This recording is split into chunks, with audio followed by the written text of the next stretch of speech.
What is going on, people? TripleM back again with another video. It's daily dose of football content, and tonight I've got a lot to talk about as Manchester United get a late and dramatic equaliser at Stamford Bridge away from home against Chelsea, courtesy of that beautiful Brazilian Casemiro. Now, the game itself was genuinely positive. I think there was a lot of positives to take away as a Manchester United fan, even though, much like most of the fan base, I'm feeling very disappointed. And I'm not feeling disappointed out of arrogance, out of delusion, and just out of, disrespect to Chelsea, because I don't think many people expected us to go into this game and win. But in hindsight, we should have won that game. In hindsight, the performance was actually great from Manchester United, apart from a few issues in the final third, which prevented us from creating clear-cut chances and subsequently scoring goals. Now, let's talk about the actual game itself, because I think the biggest talking point overall in terms of individual performances is going to be Casemiro. And not because he saved the game, not because he scored that dramatic header at the end of the game, but because of his performance. One of the things that I loved about Casemiro tonight, there was a moment in the game, I wrote it down in my notes, but I can't remember what minute it was, where basically he's getting pressed by 3 or 4 Chelsea players, right? I think it was De Gea who played the pass, or Varane, I'm not really sure. They played it into Casemiro's path, and he immediately gets swarmed by 3 or 4 Chelsea players. And without hesitation, without any sort of lack of confidence or self-doubt, he looks over his shoulder, receives the ball on the half-turn, knows that Antony's open, and plays a quick diag across the field to Antony. And the level of quality required to pull this off, not just in terms of your vision and your ability to spot the open man in that short space of time when you're getting pressed by 3 Chelsea players, but also the technical ability to execute on your idea whilst receiving a very, quick pass from your back four, a pass that was produced by panic, right? Because when you're getting pressed by a team, players tend to panic and they tend to play the ball quickly, and it's quite easy to give the ball away because you're not expecting the pass to come in that quickly or that hard, and then your first touch lets you down. So not only did he control the ball on the half turn, but he looked over his shoulder, saw Antony open, and played it over the top. Now, if any other CDM does that in the Premier League, like Declan Rice as an example, like Rodri at Manchester City as an example, like Thomas Partey at Arsenal as an example, it's not really a big deal, right? They kind of just, it's expected at that level. But when Casemiro does it, the reason why I think it's a big deal is because it highlights a misconception that has existed about Casemiro for a very long time, and that is to say that he's not great at distributing the ball. And I beg to differ. I vehemently beg to differ. And by the way, I'm not being a genius in hindsight. I said this when we signed Casemiro. I made a video talking about Casemiro, and in that video I said somewhere in the middle that Casemiro is a better ball distributor than people think. He might not be on the level of Frankie de Jong, he might not be on the level of a Rodri at Manchester City, but he is better than people think, and he's levels above Fred and McTominay. Now, I know some cynical person watching this video is going to say that's not that hard to do. It's Fred and McTominay. But the point still remains. He's a lot better than people expect. And the reason why you didn't see it at Real Madrid is because the few performances that people watch of Real Madrid, because I know people don't watch Real Madrid week in, week out. Let's be honest. Most people only watch Real Madrid in the Champions League, right? The few performances where he did shine for Real Madrid, he was not really known for his ball distribution, but he was playing next to Modric and Kroos. Why would you need to distribute the ball when you're playing next to 2 of arguably the greatest midfielders of the last decade? It makes no sense. It defies logic. First of all, you win the ball, you've got Modric, you've got Kroos. If you don't have them, you've got Carvajal and Marcelo. You've got Varane and Ramos behind them. You've got Navas in goal, and later on, Courtois. I forgot who they signed between Courtois and Navas. I think it was just Navas straight to Courtois. Anyways, you have a range of world-class options that you can pass to. Why would you then take it upon yourself to try and distribute the ball when that's clearly not what the manager is asking of you, and that's clearly not what the situation needs? He didn't need to be a ball distributor because he had 2 excellent ball distributors in front of him and 4 excellent ball distributors playing behind him and sometimes out wide. So he obviously didn't need to do that at Real Madrid, but at Manchester United, we're seeing that side of Casemiro come to life. And again, I'm not saying he's as good as Frankie de Jong or Rodri or what's his name at Liverpool, Fabinho. I don't know why I mixed those 2 names up. But he is significantly better than a lot of CDMs in world football, and I think he proved that tonight. On top of that, he got a goal. So he literally rescued us from potential embarrassment at Stamford Bridge, despite dominating the game. Anyways, moving on. Let's talk about Antony, because he made me look like a complete idiot tonight, a complete and utter fool. And I was complaining about Antony, not because I didn't like the player. When we signed him, I was complaining about the price tag. I was saying that I don't know if Antony is going to live up to the price tag, even though the responsibility is not on him as a football player to live up to the price tag, because it's not his fault Manchester United spent 80 million euros on him. It's still a bit much, right? And the reason why I complained about it is because I thought maybe we could have got Gakpo and used the rest of the budget to get another midfielder or get another centre back or get another player that we actually need in the team. Boy, do I look stupid now, because he not only has scored 3 goals in his first 3 games, but tonight he was absolutely magnificent. He put on a dazzling performance. It was a dazzling performance by a dazzling player from a dazzling country who has a rich history of just producing these beautiful footballers to watch. Honestly, it's poetry. It's visual art. It's like eye candy. It's candy for the soul. It's nourishing for the soul. It's nourishing for the football purist to watch a player like him who just doesn't care. He just doesn't care. It could be Stamford Bridge. It could be Anfield away. It could be at the Etihad. He just doesn't care. Wherever he is, it looks like he's just a kid in his living room just messing around with the ball, trying to put on a show for the people watching him, whether it's his family on the couch or 60,000 people in a stadium somewhere in Europe.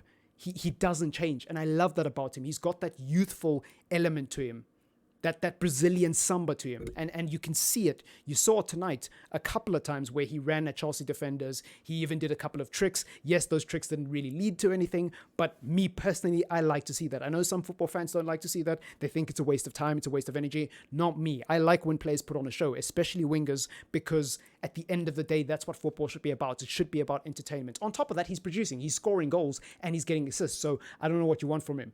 I think Antony has been great. And by the way, can I just say, he hasn't even hit his full potential yet. So imagine how good this guy's going to be when he actually has a good relationship with Diego Dalot, when they actually are timing the overlaps and the underlaps perfectly and they're synchronized, when the rest of the team is operating on the same wavelength, and he himself has had thousands of hours in the Premier League, thousands of hours in the Champions League, or the Europa League, I guess, because Manchester United are not good enough to play in the Champions League these days, right? Like, imagine how good he's going to be after he has a lot of experience and time to develop at Manchester United. This is just the beginning of Antony, and he's already this good. Imagine how good he's going to be within the next few years under the development and leadership of Erik ten Hag. Honestly, it's exciting. It's exciting. But on a slightly more depressing and negative note, let's talk about Rafael Varane, because it was really disappointing to see him go off today. And I think it was disappointing for 2 reasons. One, the obvious reason is obviously for Manchester United. It's a big blow for us, because now we're going to have to see Victor Lindelof and possibly Harry Maguire when he comes back playing in the team, and that's not a good thing. But even beyond that, on a personal level, you could see that not only was he in an immense amount of physical pain, he was in an immense amount of mental pain, because the World Cup is around the corner, and that means he could potentially be jeopardizing his spot in the World Cup in a situation that wasn't even that deep. I mean, yes, Rafael Varane tried to stretch across to stop a very crucial ball, which could have very easily ended up in a very threatening attack for Chelsea. In fact, it did end up in a threatening attack for Chelsea, but they just didn't score. It wasn't a game-saving moment, though, is what I'm trying to say. And to get injured without any physical contact, without anybody challenging you towards the ball, basically by your own fault and your own sort of awkward, balance, is kind of disappointing, man. That's a pretty disappointing way to miss out on a potential World Cup opportunity.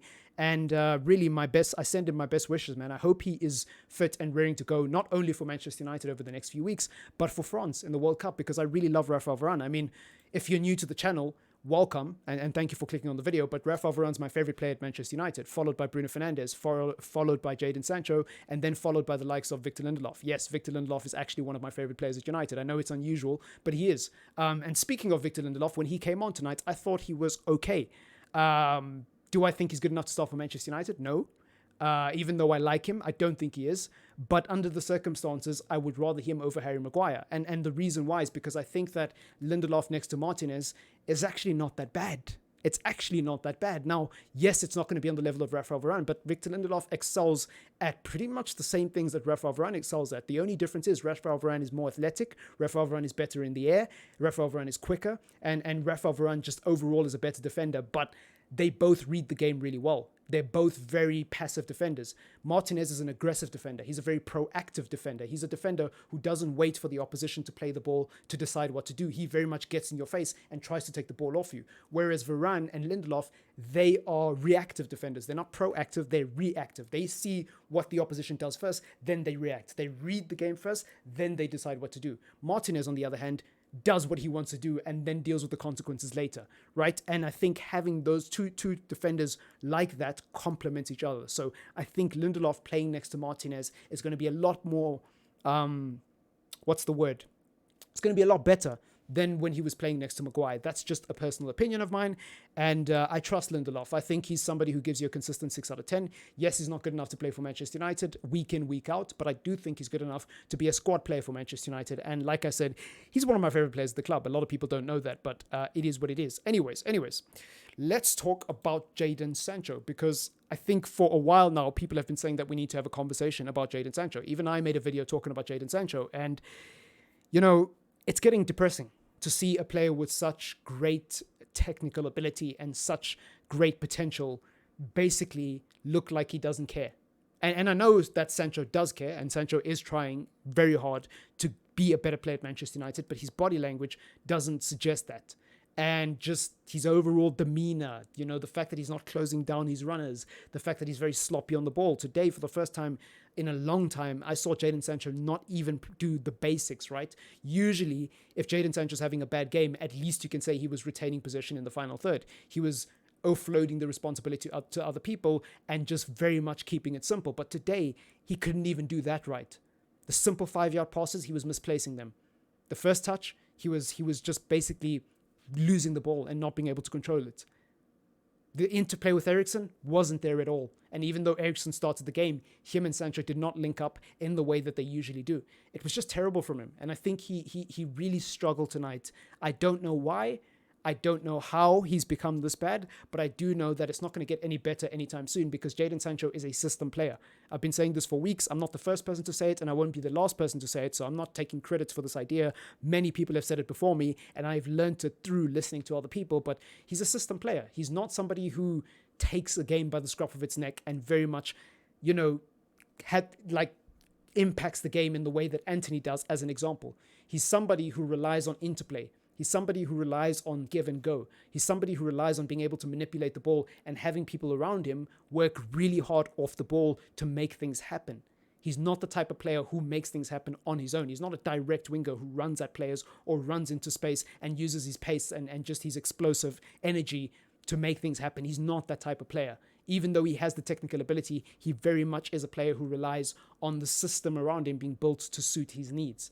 And unfortunately, we don't have that at Manchester United because we're still a work in progress. And it doesn't help that Bruno Fernandes wasn't having a great game tonight. It doesn't help that Marcus Rashford is extremely one-dimensional and playing through the middle. And it doesn't help that Luke Shaw doesn't have a great relationship with him either. So essentially, you've got, Jadon Sancho, let's put him on the field, right? You've got Jadon Sancho operating on this left-hand side, right? He's got Luke Shaw next to him, who he doesn't have a good relationship with. He's got Eriksen, who today usually has a good relationship with Eriksen, but today it was off. He's got Bruno, who was also off and was not on the same wavelength as him. And then he's got Rashford, who also isn't on the same wavelength as him, who also isn't understanding where exactly Sancho wants them to be and when exactly Sancho wants them to make the run and how exactly Sancho wants them to move off the ball, and vice versa, by the way. When Sancho gives the passes, plays a 5-yard pass and he makes a run in behind, nobody offloads the ball to him. People are missing his runs. People are missing his overlaps. People are mistiming and misjudging what he wants to do off the ball. So it's just a mess. It's just a mess. Whenever the ball was on this left-hand side, especially in that first half when Sancho was still on the pitch, nothing was happening. Oftentimes we would lose the ball. Oftentimes it would look like it was a group of players who were playing together for the first time today. And it was really, really disappointing. Really, really disappointing to see. But apart from that, I've got nothing else to say. If I do think of anything that I want to go in depth with, I will record a video tomorrow afternoon. But it's been an interesting evening and an interesting day of football. I mean, Orlando Pirates beat Mamelodi Sundowns 3-0. I watched that game in the MTN 8, one of the local teams here. That was a good game. I watched Liverpool lose to Nottingham Forest. That was nice as well, to see the red side in Merseyside get absolutely put in a spliff by Nottingham Forest. That was pretty cool. I saw Manchester City beat Brighton as well. That was, mildly entertaining. So yeah, it's been a good day of football, and the fact that Manchester United didn't lose, even though it's pretty disappointing that we didn't win, it could have been worse. It could have been a lot worse, and I'm just glad that we were able to respond at the other end and at least salvage a point from the jaws of defeat at Stamford Bridge in front of a very hostile crowd. It's been your boy TripleM. Leave a like on the video, subscribe to the channel if you are new, leave a comment if you want to, and peace.